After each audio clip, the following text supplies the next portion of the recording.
You've probably heard the old adage, renting is actually throwing money away. That advice alone can cost you thousands of dollars, or worse, end up making you make the wrong purchase going forward when it comes to real estate. If you're thinking about moving to Norfolk or any parts of the Hampton Roads, Virginia, I really want you to hit pause right now because in this video, I'm breaking down the 5 powerful truths that you need to know when it comes to actually renting versus buying in Hampton Roads. And we're going to be talking about timing, strategy, and harsh truths in this video today about exactly why actually renting may be more powerful for you going forward than actually purchasing currently today in 2025 in this current market of Hampton Roads. I'm going to be breaking all that down and more. And my name is Craig Houston. I'm with the Moving to Norfolk team. And if this is our first time meeting, welcome to the channel. I definitely want to make sure that you are encouraged to go ahead and subscribe to the channel and ring that notification bell so that way that you can be able to learn everything that you need to know about moving to Hampton Roads in the Norfolk, Virginia market and more. So definitely feel free to do that currently right now. And each and every week, we get phone calls, text messages, emails, and more from viewers just like you who are looking to make a smooth move to the Hampton Roads area or thinking about buying, selling, or investing in real estate in our current market as well too. And I love every single moment of it. My phone number is going to be 757-294-8163. Feel free to give me a call or shoot me a text at any point in time. I mean, really and truly, go ahead and do it. You can do it right now, as a matter of fact, and I will be there to answer any of your questions or messages that you may have for me as well too. I really want to predicate that this video is only streamlined to make sure that you understand that there's no judgment here about where you're at in your experience when it comes to moving to the Hampton Roads market, whether you're ready to buy now, whether you're ready to sell real estate and relocate to another area, whether you're looking to invest in this market right now as well too, or even if beyond that, right now your credit may not be that good, or right now you may be thinking, I need to do a little bit more work to get to where I want to be, to get to my dream home, and I need to do those things before I'm ready to purchase. You can still reach out to us and we're ready to help you outline a plan that makes sense for you in any situation and any strategy that we need to work with. It's going to be custom tailored to help you make that right choice for yourself going forward in our current Hampton Roads real estate market. So let's jump in to topic number 1. Reason number 1 for not actually buying a house in Hampton Roads and renting instead is if you're not going to be here long term. Let's just cut to the chase. Whether you're on short military PCS orders or you're here temporarily on a work request from whatever company that you may be working on a major project in the Hampton Roads area, or you're just still trying to figure out if Virginia is the right market for you, purchasing a home could be the worst decision that you can actually make right now while you're trying to figure those things out, or you're trying to figure out where it's going to actually be, where you're going to plant roots at. Realistically, if you're not actually going to be in a local market, no matter where that's at, not just here, if you're not going to be there 3+ years, you may not see the return on value that you're actually putting in on the actual home that you're purchasing. The return on investment is going to be very slim. Right now, if you was to actually buy a home, try to sell it within the next year because for some odd reason things just didn't work out the way that you wanted to, you're going to incur costs versus actually seeing a reap of the benefits of equity that's going to be growing in the market. And in some cases, that might turn into a short sale. That might actually turn into where you have to be able to become a self-imposed landlord that you did not want to do in the first place. Or simply put, you may even get foreclosed on if you just don't have enough money to even make the deal work overall. So why put yourself through that situation? And better yet, moving into this area and understanding these things short term could actually turn into a long term situation. It's going to be better for you overall. Like, really and truly moving into the Hampton Roads market, you should understand the dynamics of what city you're moving into. But when it really comes down to it, if you don't have the longevity in this city, in this market, it could be an upheaval.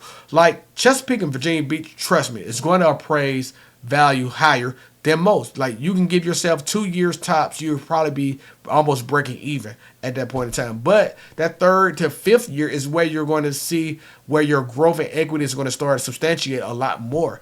But if you're thinking about that's going to be in a year, you're really and truly going to lose that equity right away that you may gain possibly based on what type of loan type, how much money you put down, what was your closing fees, what was your moving costs. All those things are going to play a major factor. And I really think that understanding that you're going to incur more costs in a short time frame versus over a long time frame doesn't make the most sense for you if you're thinking about you're not going to be in the area very long at all. So let's jump into reason number 2.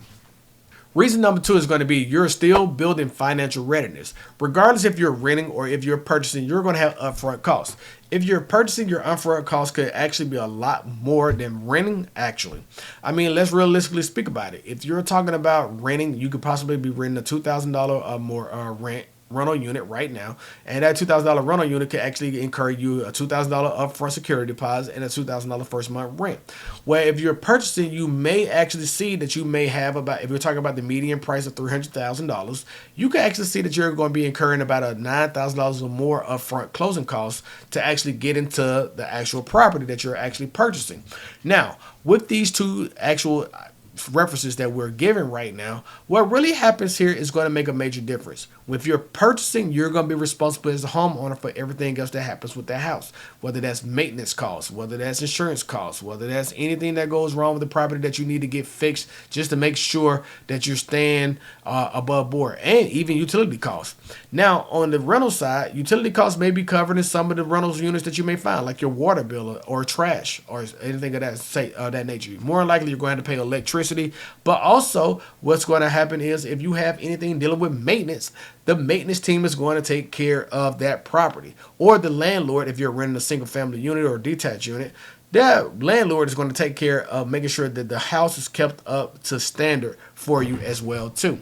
So being a tenant actually has its promises. Now, also, as a tenant, though, this could be a situation where you may be dealing with getting your credit in the right situation. Remember, you got to have the right credit profile to secure a FHA, VA, or even a conventional loan. And you definitely need to save up emergency reserves as well, too, or even the down payment if you can't get down payment assistance based on the program that you may be trying to attempt for. So these things give you an opportunity to save up and bundle up for those situations when it comes to financial readiness and stabilization. So take advantage of the opportunities with renting as well too when it comes to maintaining your financial readiness. Houses in Hampton Roads aren't cheap to maintain either. From crawl space repairs and Chesapeake to HVAC issues in older Norfolk homes, it's better to wait than buy into stress. So that's going to lead us into reason number 3, which is going to be you're still learning the market. One of the major things that we took into consideration when we moved back to Hampton Roads was that we had been gone so long that the market was actually ever changing. So even after the pandemic, when they started letting real estate agents actually start back showing houses in Hampton Roads, we took our time and actually made the methodical move of actually moving later on versus actually jumping right into the horse race like everybody else. And the reason why was because we were still learning about what was ever changing with Hampton Roads. I mean, definitely when you're moving during a major economic crisis or emergency around the United States, especially into a city like Virginia, moving slowly and understanding what was really going on in our economy made the most sense. You really want to understand what's going on and what city actually favors what you're actually looking for. Like in Virginia Beach, you may find that you may have beach life, nightlife, education goes for your kids, and you may even be able to get to more shopping, dining, and restaurants experiences versus a place like maybe let's say Suffolk, Virginia, which is going to be a little bit more of a slower pace community that's going to still give you the opportunity to find nicer homes, newer construction homes, bigger spaces for lots and things of that nature, but it may not have the hustle and bustle of Virginia Beach. But you have to take that into consideration, which one matters most to you in those give and take scenarios. So to me, actually understanding exactly what kind of scenario makes sense for you when you're relocating to the area, taking that first year to actually get situated and understanding what city makes sense for you, because you have 7 different vastly cities across the 757, and that spectrum can help you tremendously make a decision about what makes most sense for you. I've worked with plenty of buyers who bought too fast only to call me back about 12 to 18 months later saying, we didn't realize how loud jets are, the neighborhood just wasn't the right fit, the commute was too far from shopping, dining, and anything else that we want to be near. near, and you really just want to make sure that you give yourself an opportunity by renting to give you space to learn the actual area that you're going to be dealing with in the 757. Reason number 4 is going to be if you think that the market is about to crash. Okay, now I want to preference this reason is that I do not think that the market is about to crash no time soon. But in my field, we always are getting questions about when do you think prices are going to be reducing? When do you think that the market is going to crash? How's real estate going? And to most people's surprise, when I tell them that the market is still doing very, very well and business is still going quite well as well, they're very surprised to hear those statements. But I also understand the reason why, because the national media are always going to be telling you a lot more about the areas around the United States that are seeing these actual crashes or they're seeing these reductions in prices, because that's going to be more click-worthy news than to hear that the market is continuing to still the trend upwards in other markets in our area and things of that nature. So I understand it, and if you're one of those who are thinking that I want to find a deal that's going to be 30 to 40% reduced, then I think that you need to actually sit on the sideline just a little bit longer. And if you are renting because you want to rent instead of purchasing because you waiting on a sweet deal like a foreclosure where the foreclosure rates are very, very low in percentage, then I think that you should be actually renting at this point in time right now as well too, because right now the Hampton Roads market just don't really present those type of opportunities that far and that vast and in between. So I really think that that's really one of the things that you got to think about here going forward is how long do you want to sit and wait for a deal to realize that the market is not crashing, that the market may not be going anywhere anytime soon, and that homeowners have enough equity in their properties to continue to still actually put their home on the market, sell their home, pay off their debts, and still purchase another home, and then you're in competition with them as well too. It's just a revolving circle right now where it's not really working out for those who are actually crash enthusiasts or crash theorists who think that it's really coming to the Hampton Roads area. Now, but if you believe a crash is coming and you're nervous about time at the top, then rent is going to be your best hedge against regret. You can use this time to watch the market, stack your savings even more, build your strategy. That way, when you're ready, you're not scrambling, you're getting ready to execute. Just don't confuse watching the market with waiting forever. At some point, you got to make a move. But if you're not mentally there, why would you even force it? Reason number 5 is going to be that you have a major life transition that is about to come. New job, new baby, recently separated, relocating after deployment, even about to get ready to retire. All those changes are reasons to slow down on buying. Life transitions bring emotional and financial stress, which isn't the best headspace for one of the biggest purchases of your life.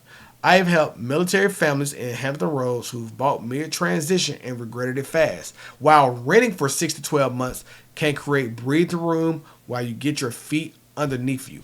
Really and truly, I think that this encompasses everything. Major life transitions are all over the place. No matter where you're at in life, there's always room for a major life transition to come, and it could impact how you feel about purchasing a home. It can help you make a hasty decision. It can make you overlook some of the things that you would be actually caring about when it comes to purchasing a home.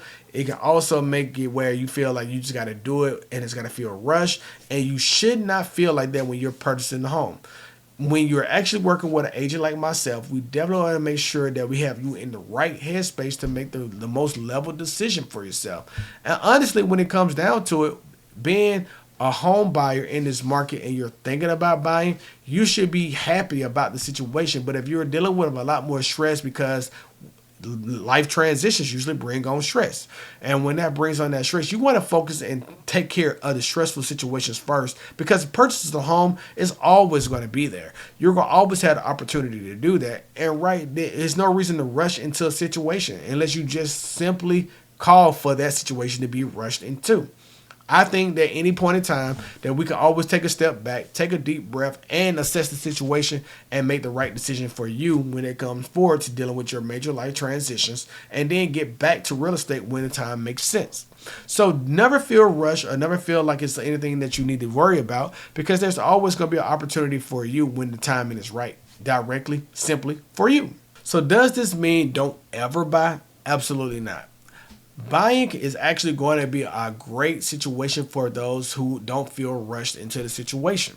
When it comes down to it, purchasing a home could be the best situation for you, but it does not mean that you need to do it because rates are high or rent is high. You need to do it because it's just how you feel about the situation and you want to be in the midst of owning something that makes sense to you, really and truly.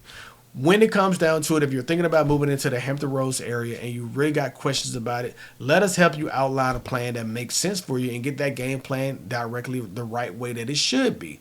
Because realistically, at the end of the day, purchasing a home should be the happiest decision of your life, not something that you feel like you have to be forced to do because of the situation around you and the environment and the peer pressure from your contemporaries as well too.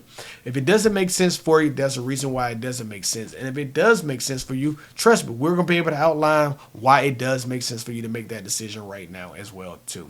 So feel free to give us a call, shoot me a text at any point in time.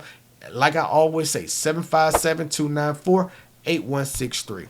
And if you found value in this content, definitely go ahead and hit us with a like. Go ahead and subscribe to the channel and ring that notification bell so that way you can be the first to learn about any and everything that's going on in the Hampton Roads real estate market. And if you want the opposite take of what we're talking about when it comes to renting versus buying, you definitely go ahead and check out this video as well too. It's a banger and you can learn a lot from there as well too. I'll catch you in the next video. Y'all stay safe. Peace.